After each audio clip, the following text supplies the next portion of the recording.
Hello, beautiful mamas. As a working mom, sometimes I can really feel scattered, unorganized, or simply just rushing from one thing to another and all over the place. Finding time for myself and finding my sanity can almost feel like an impossible dream. Can you relate? Well, this is why I have created my free Mama's Guide to Creating Balance and Harmony as my gift to you. This guide contains my top 10 tips to creating balance and harmony in your life, as well as 3 beautiful trackers to help you get onto your journey in a fun and simple way. I have found by incorporating daily self-care routines and practices in my life for as little as 5 minutes a day, I am feeling more grounded, centered, and calm. By me tapping into my best version through these practices, I am also a better mom, a better partner, and a better colleague. Well, really, just a better human being in all the ways. So, if this sounds like something that you would like to explore, click on the link in the show notes below and download your free guide today. We were all born with the innate power of knowing and wisdom within us.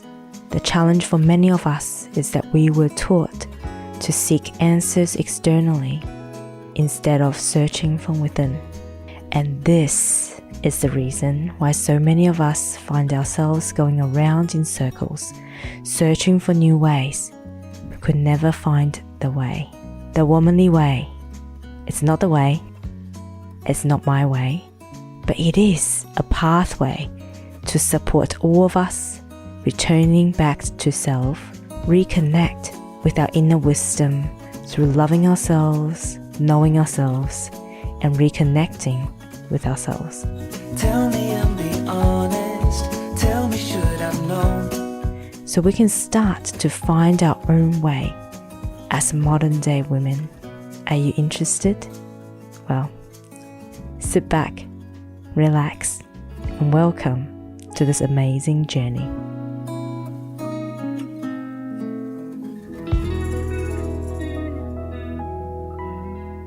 So earlier today, Scott and I was having a conversation.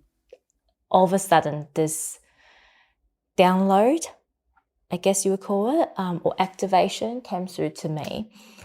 And I just have to now come back and remember it and record it because I think it's actually a really important piece of information. And this is inspired by a behavior that I have observed in someone I know. And this person has done personal development work, yet his behavior doesn't necessarily reflect someone who's done the work. So the question that I first imposed to Scott for our discussion, and this is a discussion that we often have in our household, is what makes somebody, if you have a group of people who all studied human psychology, who all studied personal development, who has all done personal development, what is the difference? What are the traits, characteristics of people that determined whether they continue with what they have learned, or in their psychology, as we know that the human brain would generalize, distort, and delete information. So what makes people that continue to implement after they have learned the skills within personal development, and what makes people stop practicing those things they've learned? Because let's face it, it's not that we forgot about it. It's more that we haven't got into the habit of practicing self-awareness, practicing personal development, right? And Scott said it's self-awareness. And I said to him, let's just take it one more step further, right? I think self-awareness is a skill that we all develop. But what are the traits, what are the characteristics that allow some people to have more self-awareness and some people have less? And the first word that I came out with was compassion.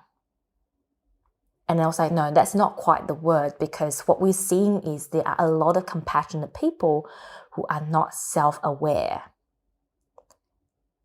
And so the word that has come out, and now it's escaped me again,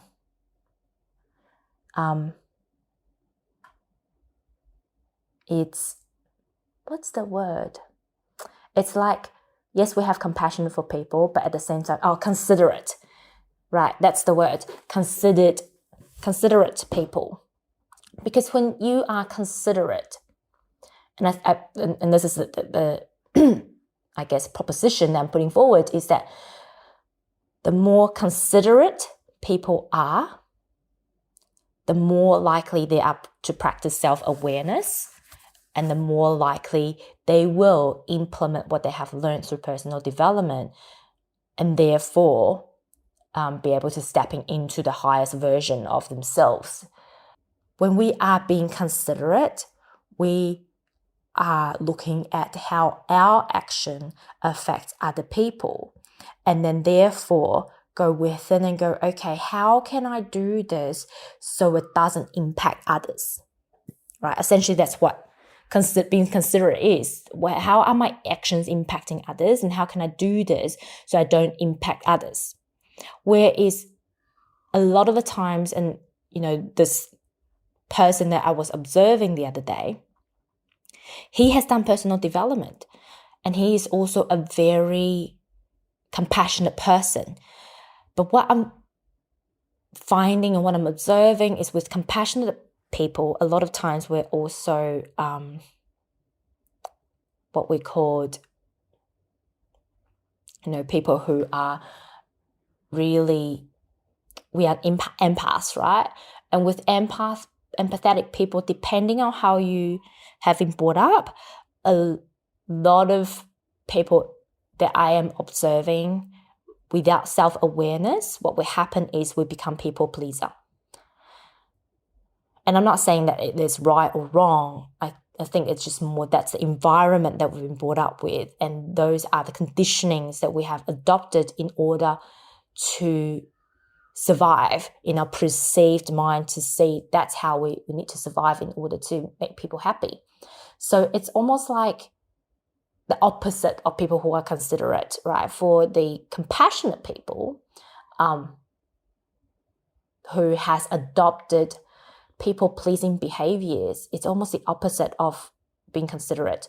It's like, this is how my behavior is affecting other people, and other people's behavior also affecting me, right? But instead of thinking about how I can change my behavior in order to change the behavior of others, it's almost like, this person is making me feel this way.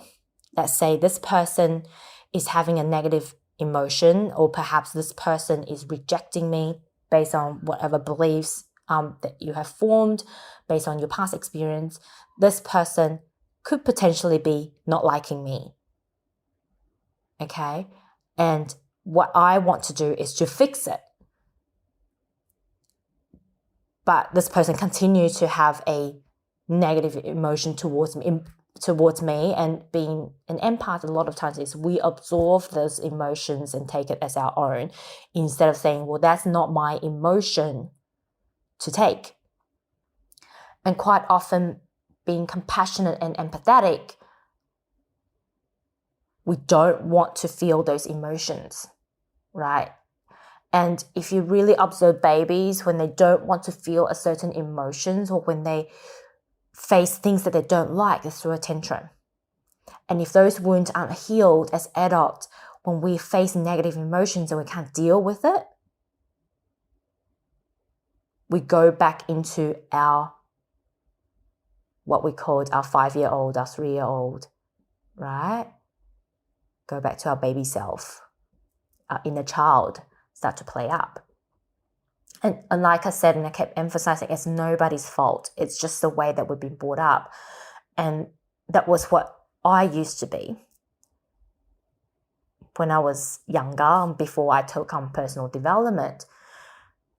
And the process kind of goes like this.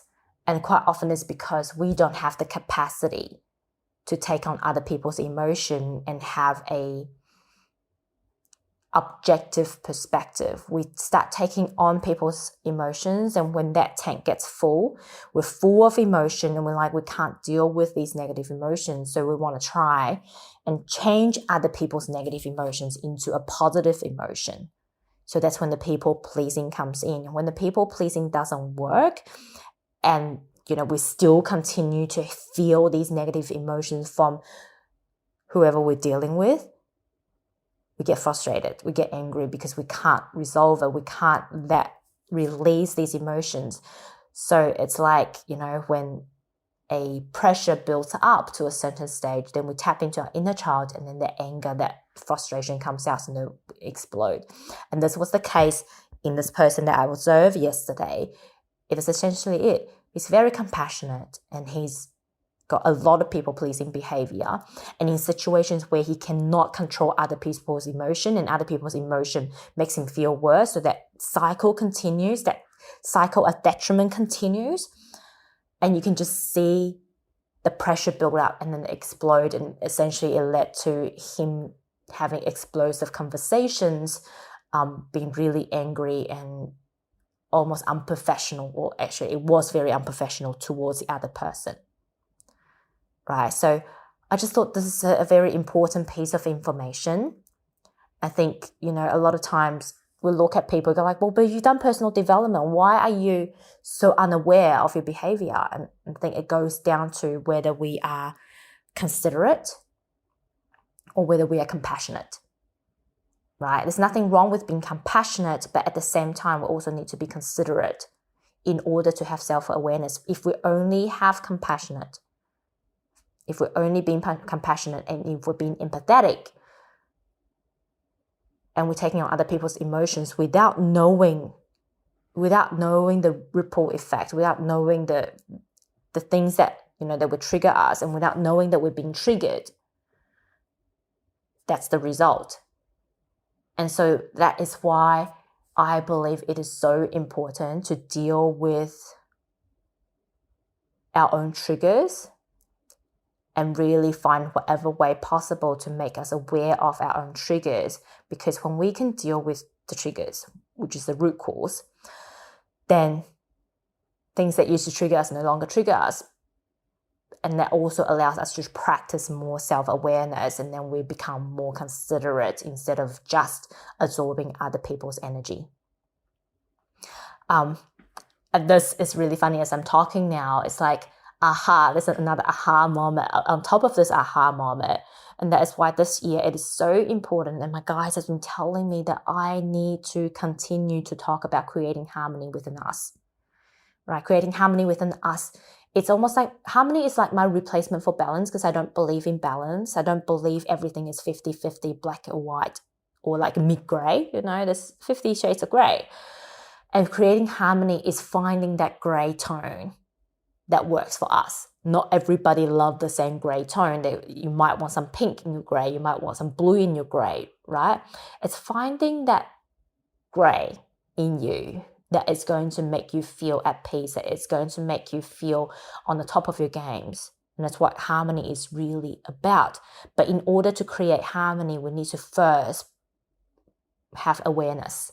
And in order to have awareness, we need to first identify what are our triggers, right? And this is something I was reading my hexagram in my North Node. North Node is all about,